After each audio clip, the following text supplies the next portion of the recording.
Sunday ശാലോമിലേക്ക് സ്വാഗതം. ഞാൻ Jose John Mallikassery. ഗാസയിലെ വെടിനിർത്തലിന് ശേഷം ഇസ്രായേൽ വെസ്റ്റ് ബാങ്കിൽ പ്രവേശിച്ചു എന്നുള്ളതാണ് ഈ ദിവസങ്ങളിൽ പുറത്തുവരുന്ന ഏറ്റവും പ്രധാനപ്പെട്ട വാർത്ത.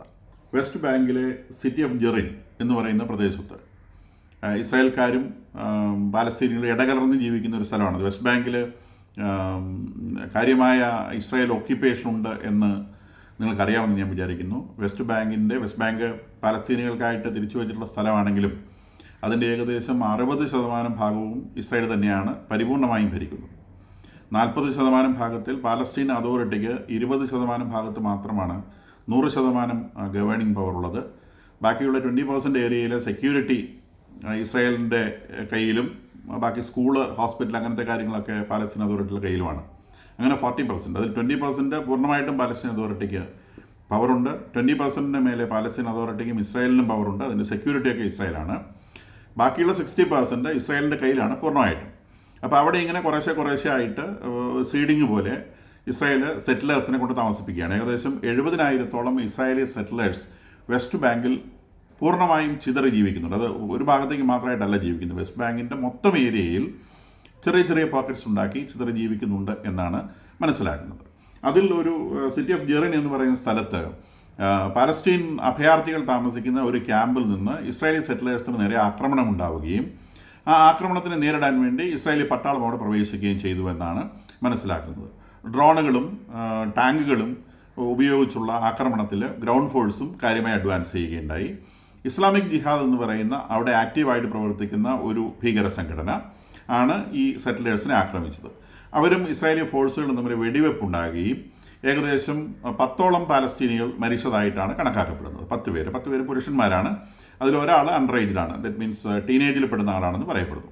അപ്പോൾ ഇതാണ് ഇപ്പോൾ പുറത്തു വരുന്ന വാർത്ത. ഇസ്രായേൽ പ്രധാനമായിട്ടും വെസ്റ്റ് ബാങ്കിലേക്ക് ശ്രദ്ധ കോൺസെൻട്രേറ്റ് ചെയ്തു എന്നാണ് മനസ്സിലാവുന്നത്. ഹമാസ് വളരെ പ്രകോപനപരമായ പ്രസ്താവനകൾ പുറപ്പെടുവിക്കുന്നുണ്ട്. ഇസ്ലാമിക് ജിഹാദ് പ്രവർത്തനങ്ങൾ വളരെ ശക്തമായി തുടരണമെന്നും മുഴുവൻ ജ്യൂസിനെയും കൊന്നെടുക്കണമെന്നും ഒക്കെയുള്ള പ്രസ്താവന ഹമാസിൻ്റെ ഭാഗത്തുനിന്നുണ്ടാവുന്നുണ്ട്. തങ്ങളാൽ കഴിയുന്ന എല്ലാ സഹായങ്ങളും തങ്ങൾ ചെയ്തു തരാമെന്ന പ്രസ്താവനയും വരുന്നുണ്ട്. കൂടാതെ ഗാസയിൽ ഇസ്രായേൽ വെടിനിർത്തിയതിനോടനുബന്ധിച്ച് ഹമാസ് പ്രവർത്തകർ ബാക്കിയുള്ളവർ അവിടെ നടത്തിയ ആഹ്ലാദ പ്രകടനങ്ങൾ ഇസ്രായേലിനെ അങ്ങേയറ്റം പ്രകോപിപ്പിച്ചിട്ടുണ്ട്. അതുകൊണ്ട് തന്നെ ആ ഹമാസ് പ്രവർത്തകരുടെ മുഴുവൻ പിക്ചേഴ്സും എല്ലാ ഇൻ്റർനാഷണൽ മീഡിയയിലും വന്നിട്ടുണ്ട്. ഒരു കുറേ പേരൊക്കെ മുഖം മൂടിയൊക്കെയാണ് പ്രത്യക്ഷപ്പെട്ടത്, മാളങ്ങളിൽ ഒളിച്ചിരുന്ന എല്ലാവരും. അപ്പം ഇസ്രായേൽ തന്നെ പറയുകയുണ്ടായിട്ടുണ്ട്, നിങ്ങൾ ഓരോരുത്തരെയും ഞങ്ങൾ എയർ മാർക്ക് ചെയ്തു വെച്ചിട്ടുണ്ട്, പുറകെ വന്നോളാം എന്ന് പറയുന്ന പ്രസ്താവനകളും ഈ ദിവസങ്ങളിൽ പുറത്തു വരുന്നുണ്ട്. അതിനിടയിൽ വേറെ ഇസ്രായേലിനെ സംബന്ധിച്ച് വളരെ പ്രധാനപ്പെട്ട ഒരു വാർത്ത വരുന്നത് അവരുടെ military army chief Herzi Halevi resign ചെയ്തു എന്നുള്ളതാണ്. അദ്ദേഹം മാർച്ച് 2023 ഒക്ടോബർ 7 ഭീകരന്മാർ ഇസ്രായേലിൽ കടന്നു കയറി ആക്രമണം നടത്തുന്ന സമയത്തും അദ്ദേഹം തന്നെയായിരുന്നു ആർമി ചീഫ്. അദ്ദേഹത്തിന് ഈ മാർച്ച് 2025 മാർച്ച് 25 വരെയാണ് അദ്ദേഹത്തിന് പീരീഡ് ഉണ്ടായിരുന്നത്. ആ സമയത്ത് അദ്ദേഹം അന്ന് 23 ചാർജിനായിരുന്ന സമയത്ത് ഒക്ടോബറിൽ ഈ ഭീകരന്മാർ കടന്നു കയറിയതിൻ്റെ പരിപൂർണ്ണ ഉത്തരവാദിത്വം ഏറ്റെടുത്തുകൊണ്ടാണ് അദ്ദേഹം ഇപ്പോൾ രാജിവെക്കുന്നത്. അദ്ദേഹം അപ്പോൾ തന്നെ രാജിവെക്കാൻ സന്നദ്ധത പ്രകടിപ്പിച്ചിരുന്നെങ്കിലും അന്ന് പ്രധാനമന്ത്രി നെതന്യാഹുവും അവരുടെ മന്ത്രിസഭാംഗങ്ങളും ഒന്നും അദ്ദേഹത്തെ അന്ന് രാജിവെക്കാൻ സമ്മതിച്ചിരുന്നില്ല. കാരണം ഇസ്രായേലിന് വളരെ പെട്ടെന്ന് ഒരു യുദ്ധത്തിലേക്ക് പ്രവേശിക്കേണ്ടതുണ്ടായിരുന്നു. ആ സമയത്ത് ഒരു ആർമി ചീഫിൻ്റെ റീപ്ലേസ്മെൻറ്റ് സാധ്യമാവുന്നൊരു കാര്യമായിരുന്നില്ല. അതുകൊണ്ടാണ് അദ്ദേഹത്തെ അന്ന് തുടരാൻ അനുവദിച്ചത്.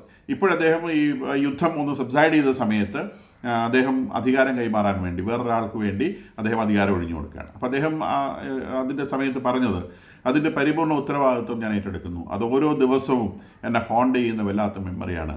ഞാൻ ജീവിതത്തിൽ അവസാനം എൻ്റെ മരണക്കിടക്കയിലൂടെ മരണത്തിലേക്ക് പോകുമ്പോൾ പോലും എന്നെ ഏറ്റവും അധികം വേദനിപ്പിക്കുന്ന, നൊമ്പരപ്പെടുത്തുന്ന ഒരേ ഒരു കാഴ്ച, ഒരേ ഒരു ഓർമ്മ ഈ ഒക്ടോബർ 7 ആയിരിക്കുമെന്ന് അദ്ദേഹത്തിൻ്റെ പ്രസ്താവനയിൽ ഹൃദയസ്പർശിയായ പ്രസ്താവന അദ്ദേഹം പറഞ്ഞിട്ടുണ്ട്. എങ്കിൽ പോലും അദ്ദേഹത്തിൻ്റെ കാലഘട്ടത്തിൽ ഒരു കാലത്തും ഇല്ലാത്ത തരത്തിലുള്ള സൈനിക നേട്ടങ്ങൾ ഉണ്ടാക്കാൻ ഇസ്രായേലിന് സാധിച്ചു എന്ന് അദ്ദേഹം എടുത്തു പറയുകയുണ്ടായിട്ടുണ്ട്. ഹമാസിൻ്റെ 20,000-ഓളം പോരാളികളെ തീർക്കാൻ IDF-ന് സാധിച്ചു എന്നാണ് അദ്ദേഹം അവകാശപ്പെടുന്നത്. ഹിസ്ബുള്ളയെ നാമാവശേഷമാക്കുവാൻ സാധിച്ചു എന്നുള്ളതും അദ്ദേഹം എടുത്തു പറയുന്നുണ്ട്. ഹൂതികളെ നല്ലതുപോലെ ഒതുക്കാൻ സാധിച്ചു എന്ന് അദ്ദേഹം എടുത്തു പറയുന്നുണ്ട്. ഇറാനെ നടുവൊടുക്കാൻ സാധിച്ചു എന്ന് അദ്ദേഹം എടുത്തു പറയുന്നുണ്ട്. സിറിയയിൽ കാര്യമായ നേട്ടങ്ങൾ ഉണ്ടാക്കാൻ സാധിച്ചു എന്ന് അദ്ദേഹം എടുത്തു പറയുന്നുണ്ട്. ലെബനോണിൻ്റെയും സിറിയയുടെയും വലിയ ഒരു ഏരിയ ഇസ്രായേലിനെ പിടിച്ചെടുത്ത് ഇസ്രായേലിനോട് ചേർത്ത് നിർത്തുവാൻ സാധിച്ചിട്ടുണ്ടെന്നും അദ്ദേഹം എടുത്തു പറയുന്നുണ്ട്. അപ്പോൾ ഇതുവരെ ഒരു മിലിറ്ററി ചീഫിനും ഉണ്ടാക്കാൻ കഴിയാത്ത നേട്ടങ്ങൾ അദ്ദേഹം മിലിറ്ററി ചീഫായിട്ട് രാജിവെക്കാൻ തീരുമാനിച്ച് കഴിഞ്ഞിട്ട് ഗവൺമെൻറ്റിൻ്റെ നിർബന്ധപ്രകാരം തുടർന്ന കാലഘട്ടത്തിൽ അദ്ദേഹം നേടിയെടുക്കാൻ സാധിച്ചിട്ടുണ്ട് എന്നാണ് അദ്ദേഹം പറയുന്നത്. ശരിയുമാണ്. അപ്പോൾ അത് ഇസ്രായേലിൻ്റെ പ്രതിപക്ഷം അടക്കമുള്ള ആളുകൾ അത് സമ്മതിച്ചു കൊടുത്തിട്ടുണ്ട്. ഇദ്ദേഹത്തിൻ്റെ രാജിയെ അവർ സ്വാഗതം ചെയ്യുന്ന കൂട്ടത്തിൽ തന്നെ അദ്ദേഹത്തിൻ്റെ അച്ചീവ്മെൻറ്റ്സിനെ അവർ പൂർണ്ണ ഹൃദയത്തോടെ ആക്സെപ്റ്റ് ചെയ്തതായി പ്രതിപക്ഷവും പ്രധാനമന്ത്രിയും ഭരണപക്ഷവും ഒക്കെ പറയുന്നുണ്ട്. കാരണം ഇസ്രായേൽ കണ്ട ഏറ്റവും നല്ല മിലിറ്ററി ചീഫുകളിൽ ഒരാളാണ് ഹെർസി ഹലേവി എന്നുള്ളത് എല്ലാവരും സമ്മതിക്കുന്ന കാര്യമാണ്. പക്ഷേ ഒക്ടോബർ 7 2023 ഒക്ടോബർ 7 സംഭവിച്ച ആ ഒരു വീഴ്ച, അത് ആരെങ്കിലുമൊക്കെ ഇതിന് റെസ്പോൺസിബിലിറ്റി ഏറ്റെടുത്തേ പറ്റൂ. വലിയ വീഴ്ചയാണ്. ഇസ്രായേലിനെ സംബന്ധിച്ച് ഹോളോകാസ്റ്റിന് ശേഷം അവർക്ക് ഏറ്റവും കൂടുതൽ ആൾനാശം ജൂതന്മാരുടെ ആൾനാശം ഒന്നിച്ചുണ്ടാക്കിയിട്ടുള്ള ഒരു സംഗതിയാണ്. 1200 പേരെയാണെന്ന് അറുത്തു കൊന്നത്. അതിനേക്കാൾ വലിയ ഭീകരമായിട്ടുള്ള കാര്യം 251 പേരെ ഇവരെ ബന്ദികളായി പിടിച്ചുകൊണ്ടുപോയി എന്നുള്ളതാണ്. മരണത്തെക്കാൾ ഭീകരമാണ് ഇത്രയും വൃത്തികെട്ട മനുഷ്യരുടെ കയ്യിൽ പെട്ടുപോവുക എന്ന് പറഞ്ഞാൽ. കാരണം മനുഷ്യ സ്വഭാവമില്ലാത്ത ഭീകരപ്രവർത്തികൾ മാത്രം ചെയ്ത് ശീലമുള്ള മനുഷ്യരുടെ കയ്യിൽ മനുഷ്യ ശരീരങ്ങൾ, അത് പുരുഷനോ സ്ത്രീയോ കുഞ്ഞോ എന്തോ ആയിക്കൊള്ളട്ടെ, മനുഷ്യ ശരീരങ്ങൾ പെട്ടുപോവുക എന്നുള്ളത് മരണത്തെക്കാൾ എത്രയോ ഭീകരമായ അവസ്ഥയാണ്. അപ്പം അത്രയും വലിയ ഒരു ഭീകരാവസ്ഥയിലേക്ക് കാര്യങ്ങൾ എത്താൻ ഇടയായത് ഇദ്ദേഹം ചീഫായിരുന്ന കാലത്തായതുകൊണ്ടാണ് ഇദ്ദേഹം രാജിവെച്ചിട്ടുള്ളത്.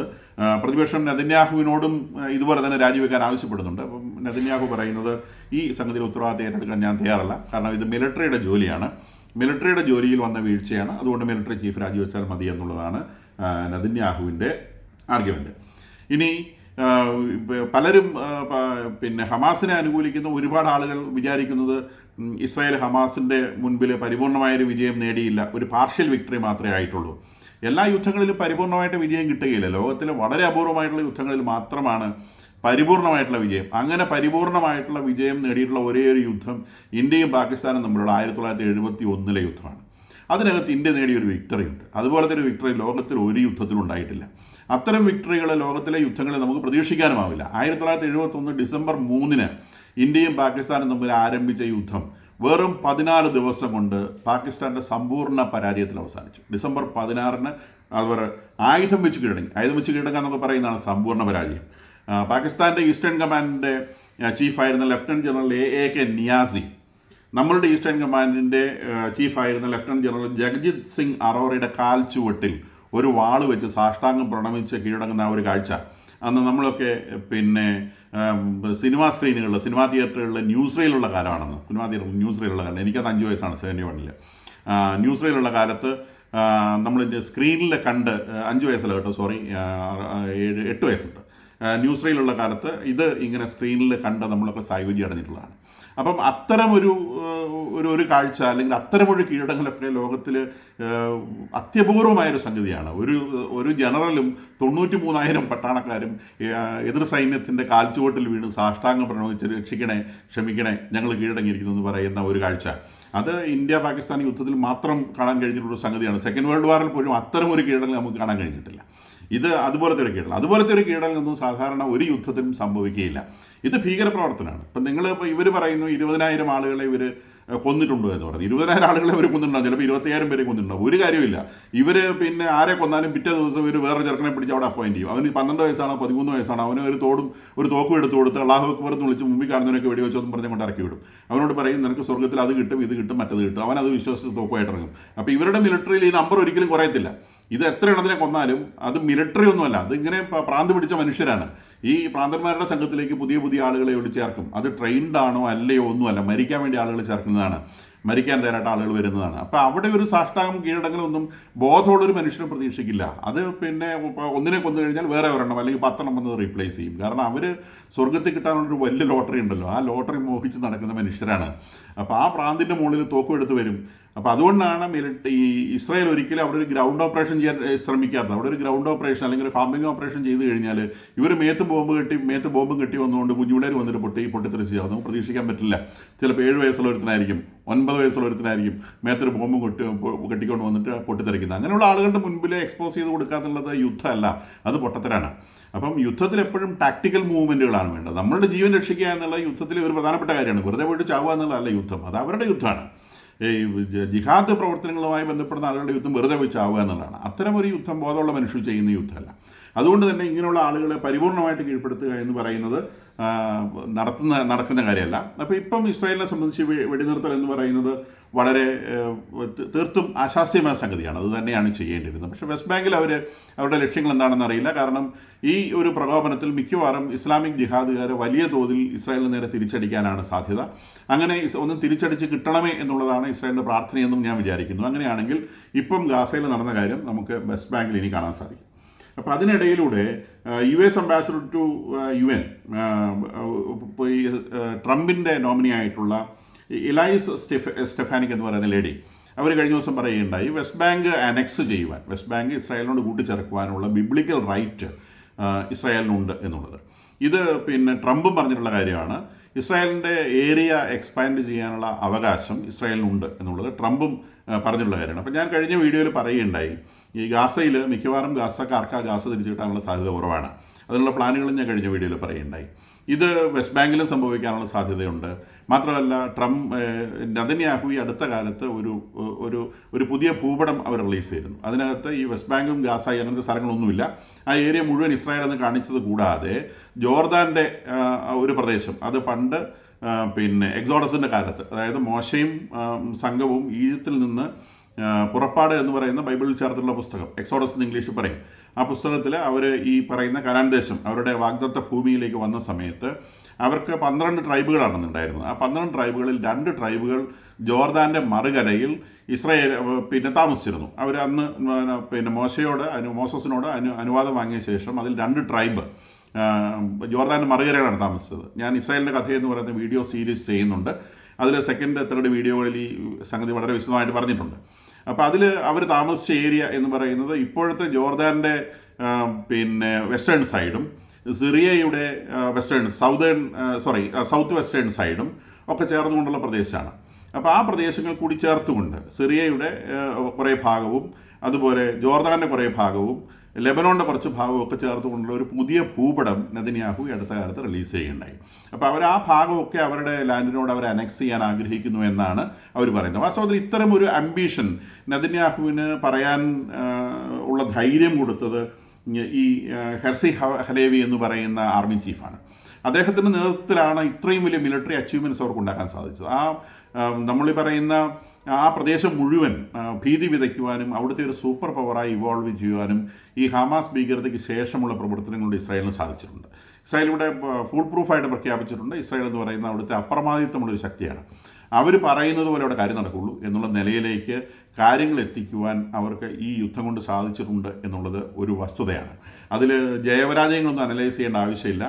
ഇസ്രായേലിനെ സംബന്ധിച്ച് സമ്പൂർണ്ണ വിജയമാണെന്ന് ഞാൻ വിചാരിക്കുന്നു. ഇനി ഉള്ളത് ഇതുപോലത്തെ കുറേ ഈ ആളുകളെ പിടിച്ചു വെച്ചുകൊണ്ടുള്ള ബാർഗെയിനിങ് പോലത്തെ സംഗതികളാണ്. അങ്ങനെയുള്ള സംഗതികളിൽ കൺവെൻഷണൽ വാറുകൾ വിജയിക്കുകയില്ല. ആ സമയത്ത് ഇതുപോലത്തെ ടാക്ടിക്കൽ മൂവ്മെൻറ്റുകൾ ആവശ്യം വരും. കൂടാതെ ചെറിയ ഒരു അഡീഷൻ കൂടിയുണ്ട്. ഈ ശനിയാഴ്ച 4 ബന്ദികളെ കൂടി റിലീസ് ചെയ്യാമെന്ന് ഹമാസ് സമ്മതിച്ചിട്ടുണ്ട്. അപ്പോൾ 4 ബന്ദികളെ റിലീസ് ചെയ്യുമ്പോൾ 4 12 120 പാലസ്തീനികളെ ഇവിടെ നിന്ന് റിലീസ് ചെയ്യും. ഈ പാലസ്തീനികൾ റിലീസ് ചെയ്യുന്നതിനിടയിലൂടെ ധാരാളം ഹാർഡ് കോർ ക്രിമിനൽസ് ഉണ്ട് പല കുറ്റങ്ങളിൽ. അപ്പോൾ അവർ കൊന്ന ഇസ്രായേലികളുടെ ബന്ധുക്കൾ ജീവിച്ചിരിക്കുന്നുണ്ട്. അവർക്ക് ഇത് വലിയ സങ്കടമുള്ള കാര്യമാണ്. അപ്പോൾ അവരുടെ പ്രതികരണങ്ങൾ ധാരാളമായിട്ട് BBC-യിലും CNN-ലും ഒക്കെ ചേർത്ത് കാണുന്നുണ്ട്. അപ്പോൾ അവർ പറയുന്നത് ഞങ്ങൾക്ക് സന്തോഷിക്കണമോ സങ്കടപ്പെടണമെന്ന് അറിയില്ല. ഹോസ്റ്റേജസിനെ റിലീസ് ചെയ്യുക എന്നുള്ളത് വലിയ സന്തോഷം ഉണ്ടാക്കുന്ന കാര്യമാണ്. നേരെ മറിച്ച് ഞങ്ങളുടെ ബന്ധുക്കളെ, ക്ലോസസ്റ്റ് ആയിട്ടുള്ള ബന്ധുക്കളെ കൊന്നവരെ അവർ തടവിൽ നിന്ന് രക്ഷപ്പെടുക എന്ന് പറയുന്നത് ഞങ്ങൾക്ക് അങ്ങേയറ്റം വേദന ഉണ്ടാക്കുന്ന കാര്യമാണ്. അപ്പോൾ ഈ ഒരു ഫ്രസ്ട്രേഷൻ ഇസ്രായേൽ സമൂഹത്തിൽ വല്ലാതെ നിലനിൽക്കുന്നുണ്ട്. പക്ഷേ വാസ്തവത്തിൽ മരിച്ചുപോയവർക്ക് എതിരെയുള്ള പ്രതികാരം നിർവഹിക്കുന്നതിനേക്കാൾ എത്രയോ പ്രധാനമാണ് ജീവനുള്ളവരെ രക്ഷപ്പെടുത്തിയെടുക്കുക എന്നുള്ളത്. കാരണം അതാണ് കൂടുതൽ പ്രാക്ടിക്കലായിട്ടുള്ളത്. മരിച്ചുപോയി അവർക്ക് വേണ്ടി 4 പേരുടെ കഴുത്ത് വെട്ടിയതുകൊണ്ടൊന്നും അവർ തിരിച്ചു വരില്ല. കഴുത്ത് വെട്ടാൻ പറ്റിയ നല്ലത്. പക്ഷേ ഇക്കൂട്ടത്തിൽ ഒരു കാര്യം കൂടെ കുറയ്ക്കേണ്ടതുണ്ട്. ഇസ്രായേലിനെ സംബന്ധിച്ച് പ്രതികളെ പിടിച്ച സമയത്ത് തലയ്ക്ക് ഒരു വെടിയും കൊടുത്താൽ കൊന്നു കളയാനേ ഉള്ളൂ. അപ്പോൾ അവർക്ക് മനുഷ്യത്വത്തെക്കുറിച്ചുള്ള ബോധം വ്യത്യസ്തമായതുകൊണ്ടാണ് അവർ അത്തരം പ്രതികളെ കൊല്ലാത്തത് എന്നുകൂടി ഹമാസ് പോലത്തെ ഭീകര സംഘടനയിൽപ്പെടുന്ന ബോധം കെട്ട മനുഷ്യർ എവിടെയെങ്കിലും ബോധം തെളിയുമ്പോൾ ഒന്ന് ചിന്തിക്കുന്നത് നല്ലതാണ്. ഹമാസിൻ്റെ കിട്ടുന്ന ഈ പറഞ്ഞ 251 ബന്ദികളിൽ ഒരുപാട് പേരുടെ കഴുത്ത് ഇവർ അറുത്ത് കൊന്നു കളഞ്ഞിട്ടുണ്ട്, അല്ലെങ്കിൽ അവർ വെടിവെച്ച് കൊന്നുണ്ട്, പീഡിപ്പിച്ച് കൊന്നു കളഞ്ഞിട്ടുണ്ട്. പക്ഷേ ഇസ്രായേൽ ജയിലിൽ ഇവരൊക്കെ നല്ല തീറ്റയും തിന്ന് സിൻവാർ അടക്കമുള്ള ആളുകൾ അവന് വന്ന ക്യാൻസർ അടക്കം ഇസ്രായേൽ ചികിത്സിച്ച് ഭേദപ്പെടുത്തി കൊടുത്ത് അവനെ ജയിലിൽ കിടത്തുകയായിരുന്നു. അപ്പോൾ അതുപോലത്തെ ഭീകരന്മാരൊക്കെ ഇവരുടെ ജയിലുകൾ സുഖവാസമാണ് നടത്തുന്നതെന്ന് കൂടി ഒന്ന് ഓർത്ത് വയ്ക്കുന്നത് നല്ലതാണ്.